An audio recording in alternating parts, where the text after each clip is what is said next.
New stickers are available in my Etsy shop. Click the link in the description before they run out. There is another Vampire Knight manga. Vampire Knight Memories is the sequel, or sort of midquel, to the 19-volume original run. And it all takes place just before the ending of the original run. You know how like the previous video where I covered the entire manga series, the ending was sort of rushed in order to just get to the end and have it all wrapped up in a nice little bow? Well, this explains all the in-between and how far more complicated everything was for Yuki and Zero in between that time. What used to be a compilation of short stories that were released in La La DX, the author was then able to take those short stories and expand them into a full-length series. Remember how I said that a vampire can only quench their thirst for blood by drinking from who they love? Well, Yuki is basically starving now that Kaname is frozen and she can't drink from him. Or at least that's what you'd think, because turns out she's actually pregnant and she's getting hunger cravings. Skipping ahead, Yuki has her first child. Get used to that. We're gonna be skipping a lot of parts because that's just how this manga is built. And Kaname is the father. No, I am not joking. I cut it out from the previous video because it's gross, but they did it. Zero talks about how much he regrets his decisions in life when he told Yuki that they'd be enemies, when in truth, all he wanted to do was hold and tell her to stay with him. He's been fighting his feelings for her constantly, and now that everything turned out the way it did, he can't help but feel like he could have changed things. And I, Yuki and Kaname's child, thinks that Zero is her father even though he tries to tell her that he really isn't. Remember Sayori, Yuki's friend from school? Turns out she started helping Ido with his research and figuring out how to turn vampires into humans. And over the course of time, they ended up developing feelings for each other. But Ido is a vampire while Sayori is a human, and so it brings up a major issue in their possible relationship. What we do know is that Sayori never became a vampire, choosing to remain human after seeing the complicated political relationships that vampires had. And so, she passed away, unable to keep up with an immortal life. Apparently it was I who pushed Zero and Yuki to have a child together, saying that they were clearly developing feelings for each other and never really taking the next step to have a proper relationship.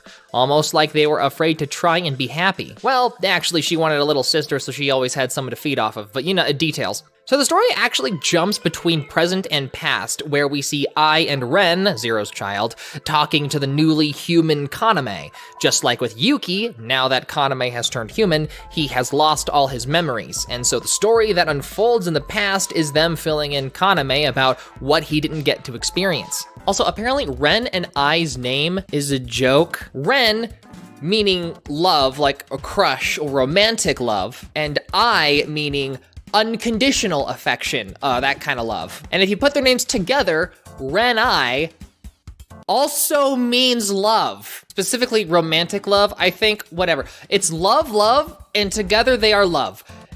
That's the joke. It's also well done because technically it's supposed to be like, I is the kind of love between Kaname and Yuki, and Ren is the kind of love between Yuki and Zero, and together it's supposed to be all of their love combined.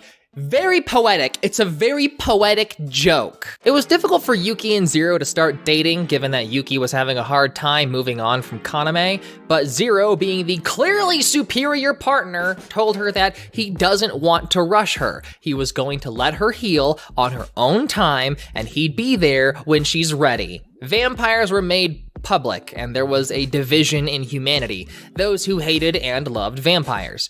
And since Yuki is a pureblood and Zero isn't, it's like Shizuka's situation all over again.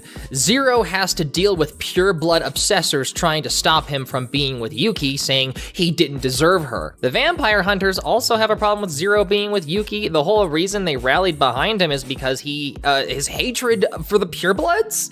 It'd be a major hit to morale if he just started dating a pureblood. And when Yuki goes to confront the vampires who tried to kill Zero, she also finds out they don't approve of them being together. They want her to find another pureblood male. Luckily, Yuki is a pureblood, so she tells them, tough cookies, punks, and deal with it. But if they can't do anything to the pureblood, then they're going to target her friends, that being Ido and Sayori. Oh, and then Ido proposes to Sayori. Weird way to pop the question, but hey, she said yes, cool. But if you're thinking, oh, thank goodness, the weird incestuous dynamic is over. Wrong. I apparently started developing feelings for Zero when she was young, but negative. She's just a child, and Zero is just super nice. She probably didn't understand what love is. Yes, you're right, but she has a sibling that looks very similar to Zero. Do you see where this goes? Why does the author do this? Why can't we focus on like the taboo of humans and vampires dating? You just had to throw this in there. What is with this author? Oh, but it's already established that in this world, the purebloods, I don't care. It's gross. What I can appreciate is when I told Zero that she wants to be his wife someday, Zero flat out said, sorry, if I'm marrying someone, it's gonna be Yuki. He said, lol, nope, I'm not about that. Also, I took it pretty well since she also loves Zero and Yuki being together also, so cool. Amidst the rise of tension between humans and vampires, an explosion at Akatsuki's and Ruka's home occurred. Apparently, a letter was left signed the Vampire King. This manga focuses a lot on the pains and complexities of growing up, specifically for vampires, but also more broadly, losing friends, watching your mother pass, raising children, constant change, along with choosing what changes and working towards something brighter.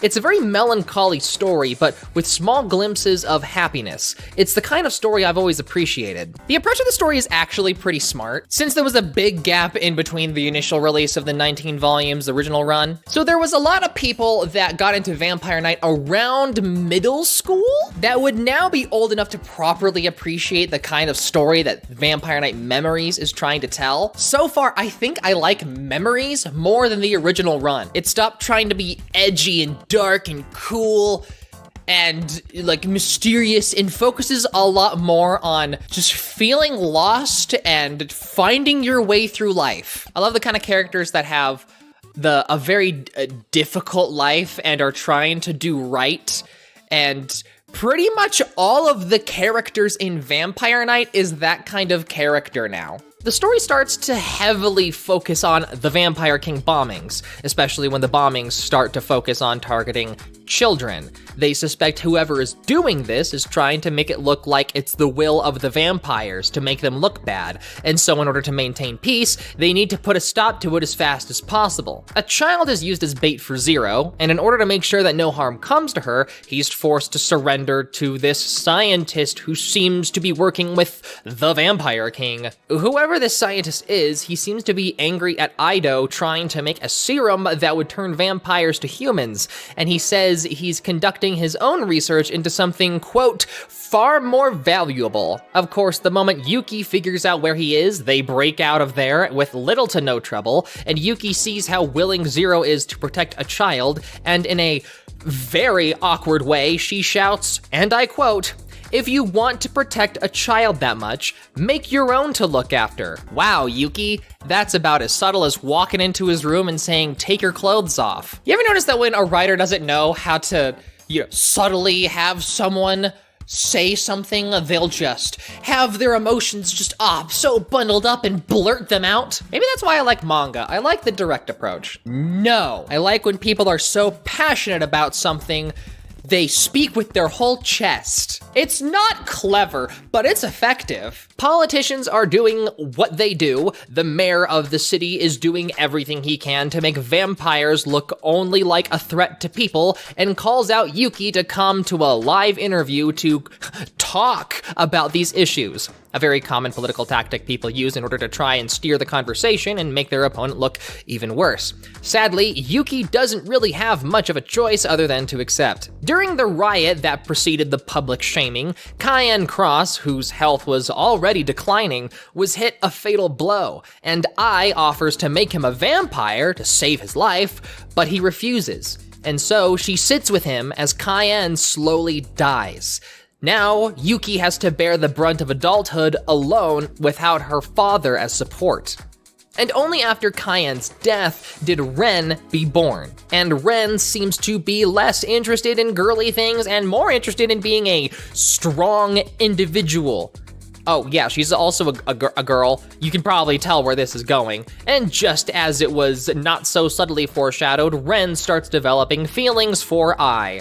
Well, at least they can't make children, I guess. Oh, vampire lovers biting each other is their equivalent to making out. Or, the thing that I probably can't see on you, the more than just making out thing, even though they can also do that.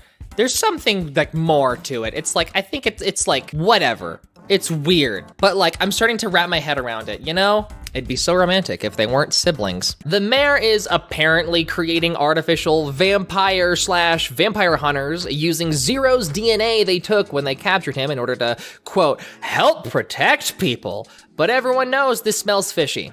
And during the midst of this, Ren tells her parents that she wants to become a vampire hunter. Since the hunter organization is now in cahoots with the vampires, or in other words, Zero and Yuki being together, the mayor seems to want to make his own organization. These creatures that are similar to vampires, but not quite, keep attacking villages. And because they seem to be vampire-like, the vampires are being blamed for terrorizing the people. Although camera crews also appear whenever an attack is about to happen, making it clear these are organized events made to blame the vampires. Yuki attempted to convince the vampires to hide away in forests until tensions died down, but the vampires were already so fed up with her trying to garner peace, they no longer had any faith in her, and seemingly according to plan, Ai bursts in, accusing her mother that she's leading the vampires towards more suffering, and Yuki disappeared. And so Ai becomes the new head of the Kuran family, thus being the new head of the vampires. Several years pass after Yuki disappeared, and the humans have formed together to create an empire. It's slowly getting a little more complicated, I know, I'm sorry. A unified front against the vampires. One of the princes of the emperor, because we have princes now, discovered the evil of the empire and ran away, only to be rescued by Ai, and she taught the boy that vampires aren't all just monsters. Eventually, after becoming a vampire sympathizer, the prince joined the resistance against the empire. This is becoming Star Wars, but vampires. More years pass until he's matured into a young man. He approaches Ai with a new plan. In order to stop the war between humans and vampires, he plans to become the new emperor. Sadly, Vampire Night Memories is currently being serialized, and so I am only able to review the first 7 volumes. A big challenge with a story like this is that we know how it ends. We know Yuki doesn't die. We know they managed to revive Kaname. So creating a story in between, a midquel, is really hard when the audience knows what's coming. But the way it's being done, I feel, is being done well, because we have a whole new conflict that we were not privy to whatsoever, and all new characters that we really know nothing about. Not only that, but seeing how Yuki and Zero had to go through and just to be able to revive Kaname, it's interesting. There's so much time that has passed in between. We have no idea how old these characters are. We have 10-year time skips regularly. I'll just casually flip a page and it'll be like, oh, 10 years passed, technically.